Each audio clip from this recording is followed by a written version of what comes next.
सुजानपुर से पूर्व विधायक राजेंद्र राणा ने कहा है कि 6 उपचुनावों में भी मुख्यमंत्री ने झूठे वादे कर चुनाव लड़े हैं और अब इन 3 उपचुनावों में मुख्यमंत्री सुक्खू झूठ की राजनीति चमका रहे हैं। राजेंद्र राणा ने इन तीनों उपचुनावों में बीजेपी की जीत का दावा किया है। राणा ने कहा कि देहरा में भी मुख्यमंत्री झूठ बोल रहे हैं।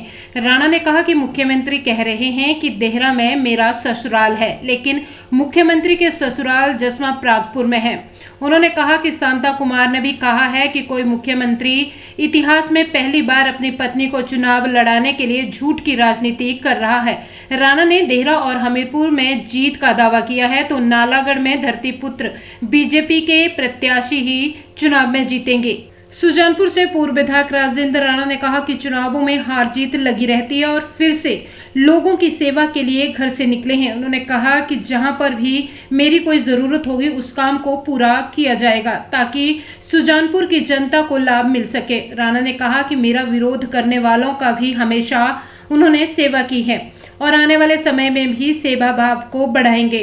राजेंद्र राणा ने कहा कि करीब 2400 वोटों से सुजानपुर में चुनाव हारे हैं और सुजानपुर की जनता के लिए कोई कमी रह गई थी, लेकिन आने वाले समय में इस कमी को पूरा किया जाएगा। उन्होंने कहा कि कार्यकर्ताओं ने डटकर काम किया और आत्मचिंतन किया जा रहा है। राणा ने कहा कि कुल मिलाकर आत्मचिंतन किया जा रहा है और उम्मीदवार के अंदर ही कमी होती है क्योंकि कार्यकर्ता ही जिताते हैं, इसलिए हर चीज का मंथन किया जा रहा है। काठ की हंडी बार बार नहीं चलती है।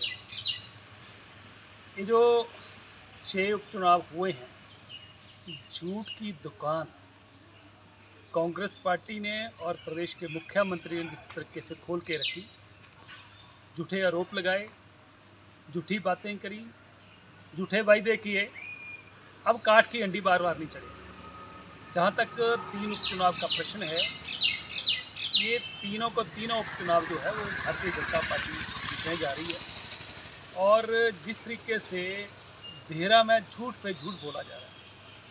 हमने कहा कि जिस तरीके से कांग्रेस पार्टी और मुख्यमंत्री कह रहे हैं कि देहरा मेरे ससुराल हैं, बल्कि देहरा में नहीं, उनके ससुराल जसमा प्रागपुर में निशुआ गाँव है, वहाँ पर है। तो ये और दूसरी बात कि शांता कुमार जी देश के सबसे वरिष्ठ नेता है भारतीय जनता पार्टी और बड़ी निष्पक्ष जो है वो बात करते हैं, बेबाकी से बात रखते हैं।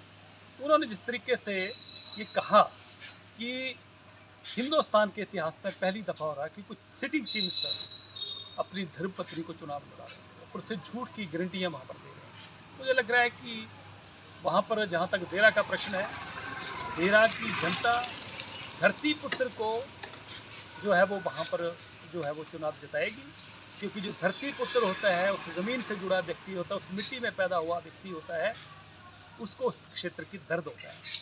और बड़े लंबे अरसे के बाद 2 बार इंडिपेंडेंट देहरा के लोगों ने होशियार जी को जिताया, निश्चित तौर पर वो भी जीतेंगे। और हमीरपुर में भी जिस तरीके से आशीष शर्मा जी लंबे समय से लोगों की निस्वार्थ भाव से सेवा कर रहे हैं, वो भी चुनाव जीतेंगे।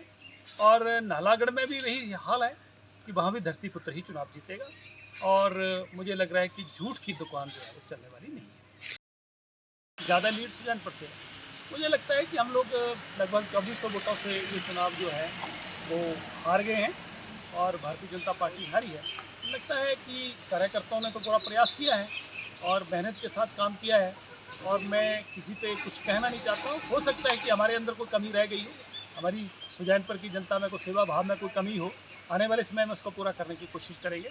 और कार्यकर्ताओं ने काम किया है और कुल मिला के ऐसा ही लगता है कि आदमी को पहले अपनी आत्मचिंतन करना चाहिए। हम आत्मचिंतन कर रहे हैं कि कहाँ कमी रही है, तो कमी हमारे अंदर ही होगी, कैंडिडेट के अंदर ही होती है कमी, दूसरे के अंदर कमी नहीं निकालनी चाहिए। जब हम लोग जीतते हैं तो कार्यकर्ता जिताते हैं, जब हारते हैं तो खुद आदमी को जिम्मेवारी लेनी चाहिए कि कहीं ना कहीं मेरे अंदर कमी है। विधायक था तो भी इस तरीके से काम करता था, लोगों की सेवा होती थी और अभी जैसे पहले सेवा होती थी वैसे होगी। जिस दिन चुनाव का नतीजा आया 2 दिन बाद मैं लोगों के बीच में था, आज भी मैं लोगों के बीच में हूँ। आज भी मैं अपने क्षेत्र के जगह जगह मैं टूर पे निकला हूँ।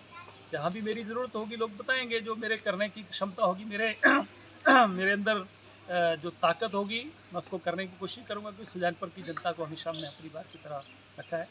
मैं उन लोगों के पास भी जाता हूँ, उनकी भी सेवा करता हूँ जो मेरा विरोध करते हैं, और मैं उनकी भी सेवा करता हूँ जो मेरे सपोर्ट करते हैं। इसलिए मैंने सबको एक नज़रिए से देखा है, और आने वाले समय में हम अपनी सेवा भाव को जो है इस तरीके से आगे आने वाले समय में बरकरार रखें।